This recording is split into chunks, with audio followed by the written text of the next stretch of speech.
There was a nursery rhyme that went, paraphrasing, new cars, red and pink and 2 times blue cars. Tell me, which would you choose if you're planning to buy? Well, you're spoiled for choice when it comes to medium-sized family SUVs on the South African market. And we've got 2 standing right here. The Honda CRV, 2-litre exclusive, and the Peugeot 3008 GT line. Looking at the Honda first, simply because it's on my right. You can see, nice-sized family SUV, good mag wheels over here, big tires, and you come round to a nice-sized boot, which the measurements on the boot, 408 litres of boot space with all your seats in place, up to 1328 litres of boot space if you drop the back seats, which you can drop on a 2/3, 1/3 split.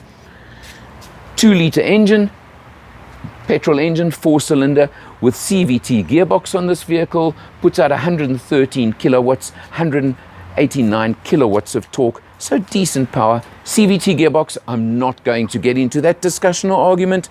I believe that they are perfectly adequate for your mom's taxi type SUV vehicle. As they would say in the best boxing matches, on my left we have the Peugeot 3008 1.6 turbo GT line. Comes in with 121 kilowatts, 240 newton meters of torque from its 1.6 litre turbo engine, and you've got a 328 litre boot over here, going up to 1,040 litres if you drop the rear seats as well. The Peugeot comes with a 6-speed automatic gearbox, the more standard type of automatic box, as the option against the CVT of the Honda. So that's something, again, a little bit of a difference between the 2 vehicles. You can see there the GT line badge over there, the very funky looking ovoid exhausts at the back, giving the GT line a little bit of credence to the name GT line on the Peugeot. Behind the wheel of the Honda CRV, you can see you've got very nice, neat instrumentation over here, and get to the point of we've done 480 kilometers on this test, averaging 8.4 liters per 100. A lot of traffic, a lot of commuting during that period, so I think it's pretty much a worst possible that you can get. Luxury features do abound in the car as well. You've got, of course, your controls on the door over here, and very importantly, electric adjustment on the driver's seat, which does include memory for the driver's seat. I think that's a neat feature over here. You come to the center, you've got a very nice looking touch screen system over here, which simply works like that, and there you go. You can see your main information that you have. No navigation on the 2-litre exclusive version, down to your CVT gear shift, which does give you paddles. I don't know on a family SUV, but anyway, they are there. I like the positioning of the gear lever higher up, almost on the console of the Honda. Works very, very nicely. Electronic parking brake, brake hold assist as well if you want to use that. And in certain circumstances where you use that, very useful, very neat. Down to consoles over here, power outlet, and you've got USBs down in the center console as well. So they're all there for you, all the mod cons, all the features that you would like to have. Full leather trim on this car, being the version and the executive version that it is. Full leather, lots of space in the back seat. I'm not going to climb in the back, but you can see headroom, legroom, all in abundance. 2 to 3 people in the back.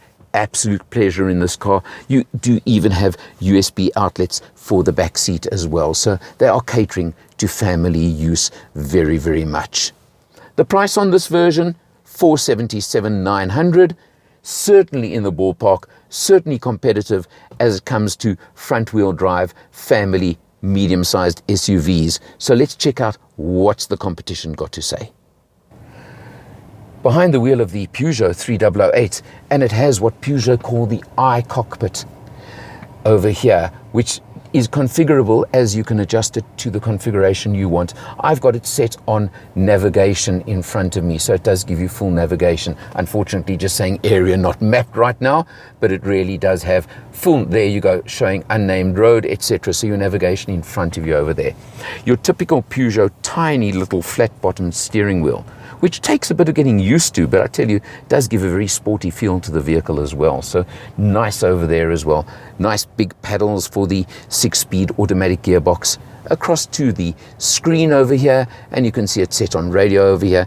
Below it, very interesting, very unusual style of your keys, can I call them, for your controls for your system. And if I press there, that will, for example, change it to the aircon and ventilation system, etc. So there's navigation coming up over there now, and very easy, very simple. And then your controls over here as well for your heated rear window, door locking, etc. So very different, and your almost carpeted type feel to the dash over here. Again, very neat, feels very upmarket, in fact, which is nice. You come down to the center over here, and you've got what they often call the pistol grip type gear shift. Again, works nicely. You just click it, and of course, as on most of these vehicles nowadays, immediately gives you your reverse camera and your 360 overhead feature as well on your reverse camera. All very, very nice and neat and work easily. Again, electronic park brake, sport mode, which I haven't used as yet in this vehicle, but it is over there, and then nice neat console, etc. for you to use very easily and very comfortably. You can see in the back seat over here, and this shows you very nicely the quilted leather trim effect on the GT line version, which really does give you a luxury feel to the vehicle as well. And this vehicle does come standard with your large panoramic sunroof, which you can see the blind opening, the front section of the roof does open, and this gives you a great example of how much brighter it makes the interior of a car when you do open up the roof. So these are all features that come as standard, and as standard at the price of 519,900 Rand. So we've got two cars next to each other, 480 can I call it, and 520. Not a very big difference in price, certainly in the same category in the market. That's the crux of the issue that I'm discussing with you over here. You're going to ask me which one would I choose, and I'm going to be a coward. I'm calling this boxing match a draw, because quite honestly, they both have lots of features that would work for me. The Honda CRV is possibly slightly more spacious. You can see in the back seat a little bit more headroom. The Peugeot certainly has the slightly lower and more curved roofline. So those are questions you would ask yourself about the two vehicles, and they are questions that I cannot possibly answer for you.